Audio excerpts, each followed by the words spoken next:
तो hello guys, आपका स्वागत है एक नए व्लॉग में। गाड़ी की सर्विस जो कि मैंने दिसंबर 2025 को करवाई थी, उसके बाद मैं सीधा अब करवा रहा हूँ, जो कि है जुलाई नहीं, सॉरी, आज से स्टार्ट हो गया है अगस्त। तो मैं बहुत टाइम से ट्राई कर रहा था कि मैं जाऊँ सर्विसिंग के लिए, बट मुझसे वो हो नहीं पा रहा था क्योंकि मेरे बहुत सारे अलग अलग तरह के काम आ जा रहे थे। जैसे कि क्योंकि मैं पेशे से एक फुल स्टैक डेवलपर हूँ, मतलब वेब डेवलपर हूँ बेसिकली। तो उसमें बहुत सारे काम आते रहते हैं, तो उसकी वजह से अभी हो नहीं पा रहा है। मतलब बाइक चलाने को भी नहीं मिलता है क्योंकि मेरा बाइक एक हफ्ते तक वो पड़ा हुआ रहता है, मतलब उसमें कुछ करता ही नहीं हूँ। जैसे कि आप लोग देख सकते हैं कि ये जो अपना, पता नहीं ये दिख रहा है कि नहीं, जो पेट्रोल का जो ब्लिंकिंग वाला है वो भी कुछ ब्लिंक ही हो रहा है। मतलब उसमें कुछ है नहीं, पेट्रोल ही नहीं डाला है मैंने, क्योंकि मैं चलाता नहीं गाड़ी, बहुत टाइम से पड़ी हुई है। और ये गाड़ी को लेके भी मेरे को बहुत टाइम नहीं हुआ है, क्योंकि बहुत कम टाइम हुआ रहेगा। जैसे कि ना 6, ये 8, 7 और वो 3, मतलब मैंने लास्ट ईयर 25 को गुड़ी पाड़वा के दिन में ही, दशहरे का दिन लिया था, सॉरी अक्टूबर में लिया था, हाँ अक्टूबर में लिया था मैंने सिर्फ एक ट्रिप की थी जो कि थी दमन की। और दमन की ट्रिप में भी, उसके दमन की ट्रिप के टाइम पे मैंने एक सर्विसिंग करवाई थी, वो मैंने ऑफिशियल डीलर के साथ सर्विसिंग करवाई थी। अभी मैं जा रहा हूँ, ऑफिशियल के साथ नहीं जा रहा हूँ। इसके पीछे एक रीज़न है कि एक सीन हो गया था। रुको मेरे को एक राइट टर्न लेने दो। तो उसके पीछे एक सीन हो गया था कि जो ऑफिशियल सर्विस सेंटर वाले थे, लगते इधर पे बहुत ट्रैफिक है, दूसरा रास्ता लेना पड़ेगा, यहाँ पे बहुत ट्रैफिक है। मेरा रीज़न ये था कि, क्या बोल रहा था मैं, हाँ, मतलब दमन को गया था मैं। तो दमन के टाइम पे कुछ अराउंड मैंने दमन आने, ये कल्याण से दमन कुछ तो पता नहीं मेरे को कितना किलोमीटर है, वो डाल दूँगा मैं। उसमें मेरे को इतना टाइम लग गया था, मतलब इतना किलोमीटर मैंने गाड़ी चलाया था। उसके पहले मेरा फर्स्ट सर्विसिंग था, तो फर्स्ट सर्विसिंग करवा के ही मैंने दमन लेके गया था। उसके बाद मैं अभी रिसेंटली ही पुणे गया, जो कि मेरा सेकंड ट्रिप था ये बाइक को लेके। जब मेरा बर्थडे था तब मैं ये बाइक को लेके सिर्फ पुणे गया था। वो टाइम, हाँ मुझे पता है कि मैंने 600 कुछ तो किलोमीटर मैंने अप डाउन वहाँ पे घूमा फिरा और बहुत कुछ करके मैंने 600 किलोमीटर चलाया था। उसके बाद गाड़ी को मेरे को लग रहा है थोड़ा बहुत ये झटके खा रही है, जहाँ तक मुझे लग रहा है कि थोड़ा इंजन का कुछ तो इशू हो रहा है, और ऑयल में भी। और क्या हो गया था कि जो चेन है गाड़ी का, उसमें तो ये लग गया था, रस लग गया था पूरा। तो और मुझे गाड़ी के बारे में ज़ीरो नॉलेज है, मतलब कुछ पता ही नहीं है गाड़ी कैसे, क्या, कब सर्विसिंग करवाते हैं, कुछ भी नहीं पता है। मैंने मैनुअल भी नहीं पढ़ा था, मैं बोला ठीक है चलो करवा लेंगे।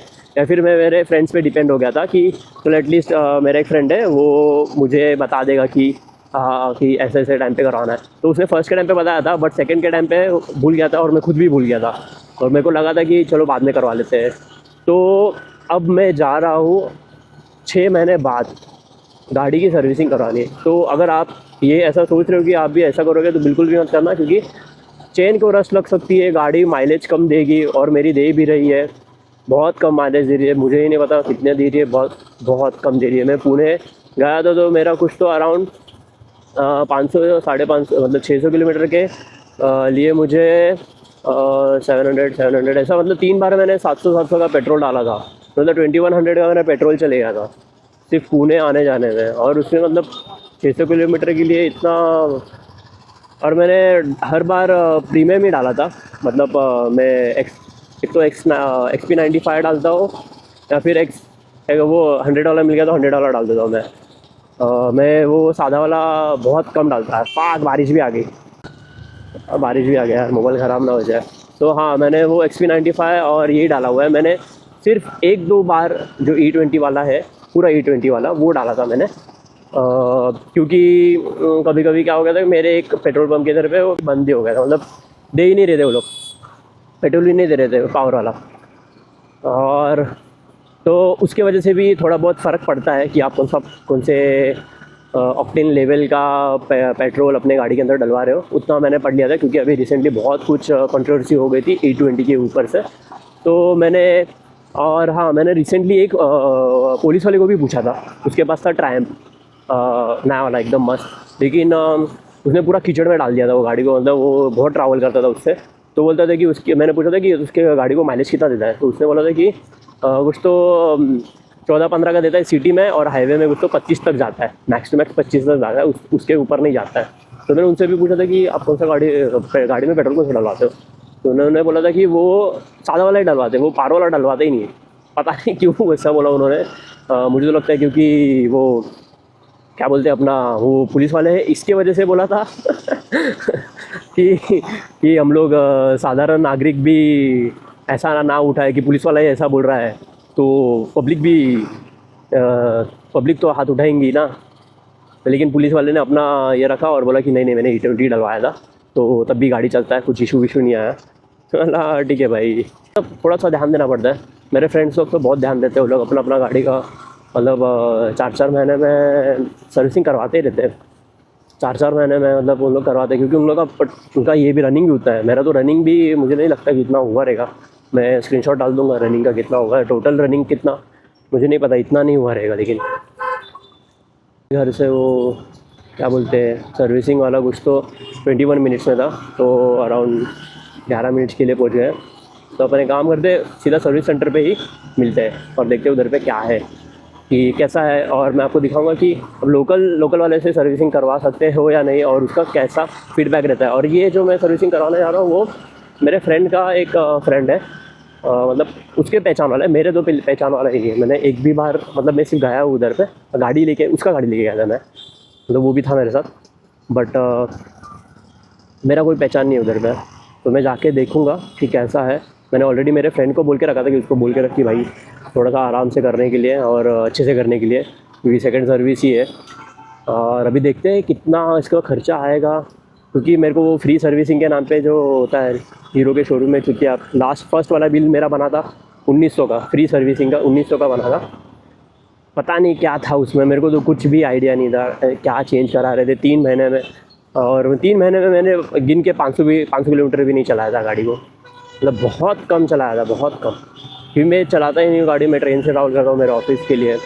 मैं बहुत रेयरली एकदम, जब समर सीज़न था, नहीं सॉरी विंटर सीज़न था, तब मैं लेके गया था। समर में तो बहुत मुश्किल है, बाइक लेके जाना बहुत मुश्किल है। इतना हेलमेट के अंदर इतना गर्म होता है कि क्या बोलने का, ऊपर से वो फॉर्मल तो अजीब लगता है पूरा, शूज़ भी ये वो, लेकिन वो पहन के जाना पड़ता है। तभी मैंने किया था, उसके बाद मैंने कभी बाइक से ट्रैवल ही नहीं किया। ये बहुत लंबा है, 50 किलोमीटर वन वे है मेरा ऑफिस, मेरे घर से मैं अगर जाऊँगा तो 50 किलोमीटर, मतलब मुझे अराउंड 2.15 आवर लग जाएंगे, मतलब 2 घंटा 15 मिनट ऐसा, 15-20 मिनट ऐसा लग जाएंगे।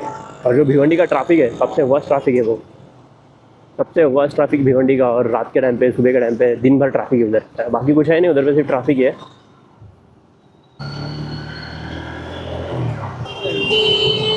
तो मैं ये व्लॉग शूट कर रहा हूँ, मैं तो बताना ही भूल गया कि मैं कौन से एक्शन कैमरा से ये व्लॉग शूट कर रहा हूँ। व्लॉग बोलो, मोटो व्लॉग बोलो, कुछ भी बोल लो इसको, क्योंकि मैं इसको सर्विसिंग, गाड़ी का सर्विसिंग भी करा रहा हूँ, तो मोटो व्लॉग प्लस व्लॉग जो भी है। तो मैं ये शूट कर रहा हूँ मैं एक्शन DJI का एक्शन 5 Pro जो है, उसका मैंने एडवेंचर कॉम्बो लिया था, जो कि मुझे पड़ा था मतलब अराउंड 43 का मुझे पड़ा था। मैंने एक थर्ड पार्टी सेलर से लिया था, जो कि मैंने उससे, और मैंने उससे DJI का एक्शन मिनी माइक मिनी भी लिया था, सॉरी, जो ट्रू ट्रांसमीटर रिसीवर वाला जो है ना, वो वाला लिया था मैंने, जो कि मुझे अराउंड पड़ा था 8600 का। और बाकी साइट्स में भी वो कुछ तो पता डाल दूंगा मैं कितने का मिल रहा था वो बाकी साइट्स पे, और मैंने जहाँ से लिया था उसका भी लिंक मैंने डाल दूंगा मैं, अगर चाहिए तो आपको। तो अगर चाहिए रहेगा तो आप बता देना, मैं डाल दूंगा डिस्क्रिप्शन में, या फिर कमेंट में मैं पिन कर दूँगा बाद में। मैंने ये 2 चीज़ें ली थी, मतलब DJI का एक्शन कैम लिया था, और आज तो मुझे अच्छा लगा क्योंकि मैंने बाकी के माइक्स भी चेक किए थे कि, और ये मेरा फर्स्ट टेस्ट है, मैंने इसके पहले मोटो व्लॉग किया नहीं है। तो एक्शन कैम लेके मेरे को बहुत टाइम हो गया। मैं इसके पहले एक वेट एंड जॉय का व्लॉग भी शूट किया था, क्योंकि वो व्लॉग शूट किया था क्योंकि मेरे को इसका वाटरप्रूफ है कि नहीं, कितना वाटरप्रूफ है वो भी चेक करना था, क्योंकि मैंने इसमें पानी में डाल दिया था गलती से एक बार, तो पानी में डाला था और मेरी फट गई थी, बहुत गंदा पानी में चले गया था वो। तो उसमें ऐसा था कि पानी में वाटर टेस्ट करना था मेरे को, और मेरे को एक और भी चाहिए था कि कैसा होगा व्लॉग, कैसा बन सकता है इससे। कि कितने अलग अलग तरह के एंगल्स से, और कितना हैंडी है ये पता है आपको। ये बहुत छोटा सा कैमरा है और बहुत टफ एंड टफ है, क्योंकि ये बहुत बार गिर चुका है। और इसको केस के साथ ही यूज़ करना है, जो इसके साथ केस आता है। एडवेंचर कॉम्बो में केस आता है शायद से, और नॉर्मल वाले में पता नहीं आता है कि नहीं, बट एडवेंचर कॉम्बो में इसका एक केस आता है नॉर्मल सा, जो कि रबर टाइप में, रबर प्लास्टिक टाइप में है। वो आता है, वो लगा के ही यूज़ करना, वरना आप वो अगर नहीं लगाओगे तो फिर ये वाटरप्रूफ नहीं है। वो लगा के ही वाटरप्रूफ हो जाएगा ये। जो केस देता है आपको, सपोर्ट देगा, वो एक टाइप का कवरिंग देगा पूरे बॉडी को इसके। और ये रफ़ एंड टफ़ है, बहुत रफ़ एंड टफ़ है ये, मतलब। लेकिन गाड़ी के नीचे डाल दोगे तो टूट जाएगा शायद से। लेकिन ऐसा आप नॉर्मल यूज़ करोगे व्लॉग्स के लिए, जहाँ पे बहुत सनलाइट अच्छी खासी लाइट है। और एक्शन 5 प्रो का एक फ़ीचर अच्छा है कि ये नाइट में भी अच्छा काम कर लेता है, जो कि 4 थोड़ा सा नहीं कर पा रहा था। जितने मैंने रिव्यूज़ वगैरह देखे तो 4 वाला नहीं कर पा रहा था, बट ये वाला जो है ये कर रहा है बहुत अच्छे से। नाइट में भी काम कर लेता है, अच्छे खासे फ़ोटोज़ भी दे देता है, वीडियो से कमाल के दे देता है। और बाकी मैंने iPhone 17 सोचा था इसके बदले लेने के लिए, लेकिन मैंने वो नहीं लिया, क्योंकि फिर वो वेस्ट ऑफ मनी हो जाता, क्योंकि वो iPhone 17 82,000 का आ रहा था और ये इसके आधे दाम का आ रहा था। और मेरे पास ऑलरेडी मोबाइल है, तो फिर मैं क्यों फोकट में इतना उसका डबल प्राइस पे करूँ। मेरे पास मोबाइल है और एंड्रॉयड अच्छा है, कुछ प्रॉब्लम नहीं है उसमें, अच्छा खासा गेम भी चल जाता है उसमें। मेरे को तो गेम ही खेलता हूँ मैं बेसिकली नॉर्मली, और एंड्रॉयड ऐप्स वगैरह जो रन करने होते हैं सब इधर उधर से गाड़ी डाल देगा। ये अंकल किधर जाते हैं? ये तो आगे से ही है, लेफ्ट ही है। हाँ, थोड़ा सा ही दूर है, इतना लंबा नहीं है ये। वो आ गया ऑलमोस्ट। ये ट्रैफिक हट जाए तो मज़ा आ जाएगा थोड़ा। अभी नहीं, आप कौन करने वाले सर? साफ करने वाले हो? दोनों करेंगे ना। क्या करने वाले इसमें?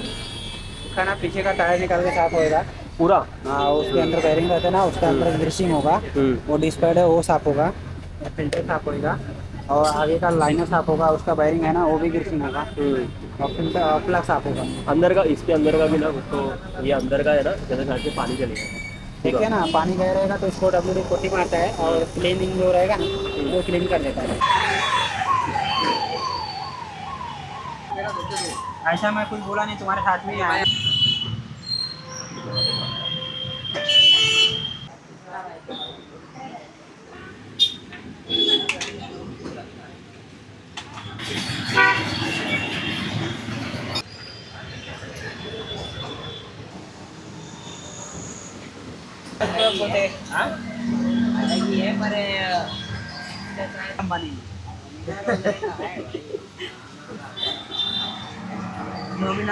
आग लगे ये गाड़ी स्टार्टर का।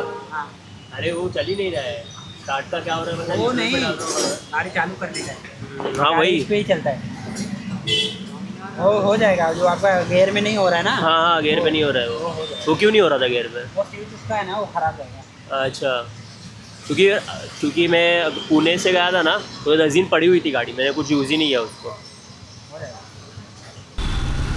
तो जैसा कि आप देख सकते हो कि ये पूरा जो सर्विसिंग था उन्होंने बहुत ही ज़्यादा टाइम ले लिया, अराउंड 2 घंटे के ऊपर ले लिया था। पहले तो उन्होंने मेरा गाड़ी धोने के लिए डाला, उसके बाद उन्होंने जो पीछे का टायर निकाला, धीरे धीरे करके सारा इन्फॉर्मेशन भी दिया मुझे कि क्या क्या करना चाहिए, क्या क्या नहीं करना चाहिए, और कैसे मुझे बाइक को हमेशा ऑयलिंग करना चाहिए। मतलब 2-2 3-3 हफ्ते में 10-10 रुपये का जो ऑयलिंग करते हैं गैराज वाले नॉर्मल वाले, वहाँ से ऑयलिंग करवाना चाहिए, क्योंकि जिससे अपना चेन भी नॉर्मल रहे। तो मेरा बिल बना था अराउंड 1685 रुपीज़ का, जिसमें उन्होंने मेरा air filter, engine oil change किया था। 680 रुपीज़ का इंजन ऑयल था, जो कि मोटूल करके कोई तो है, उसका 1200 ml का इंजन ऑयल था, और एक ड्रम रबर ऐसा करके कुछ तो था। उसके बाद ब्रेक ऑयल उन्होंने डाला, और जो सर्विसिंग का चार्जेस उन्होंने 600 रुपये सर्विसिंग चार्जेस लिया था, और जो क्लच के ऊपर वो जो WD-40 डालते हैं वो सब उन्होंने भी करवाया था, तो उसका 45 रुपीज़ दिया था। तो ये सब का मिला के वो टोटल बिल बना था 1685। तो मेरा एक्सपीरियंस तो अच्छा था, क्योंकि मुझे ऑफिशियल शोरूम से नहीं करवाना था, क्योंकि वो लोग, अगर मैं सेकंड सर्विस भी जाता था तो उसका बिल अराउंड कुछ तो 2500 तो निकलता था, क्योंकि फर्स्ट सर्विस का ही बिल मेरा 1900 बना हुआ था। तो अगर आपको चाहिए तो आप भी लोकल शॉप से ही सर्विसिंग करवा लो, क्योंकि सेम ही रहता है। और अगर आप लोकल शॉप से करवाओगे तो वहाँ पे पूरा ट्रांसपेरेंसी रहेगा, आपको कोई भी इशू नहीं आएगा। और कुछ इशू आ भी गया तो वो लोग सीधा वहाँ पे रिजॉल्व करके इतना भी पैसा नहीं लेंगे जितना ऑफिशियल शोरूम वाले लेते हैं। अगर आपका बाइक कुछ ज़्यादा ही महंगा है, जैसे एडवेंचर बाइक आता है KTM का जो हिमालयन वगैरह, तो फिर आप ऑफिशियल से करवा लीजिएगा, या फिर जो भी आपके पहचान का अच्छा गैराज वाला है उससे करवा लेना, क्योंकि सर्विस तो सेम ही होती है और ऊपर से और अच्छा करके भी दे सकते हैं। तो इसका अपडेट मैं आपको अगले नेक्स्ट व्लॉग में जब भी मैं डालूँगा तब दूंगा कि ये कैसे चल रहा है अभी। ओके, तब तक के लिए बाय बाय, थैंक यू।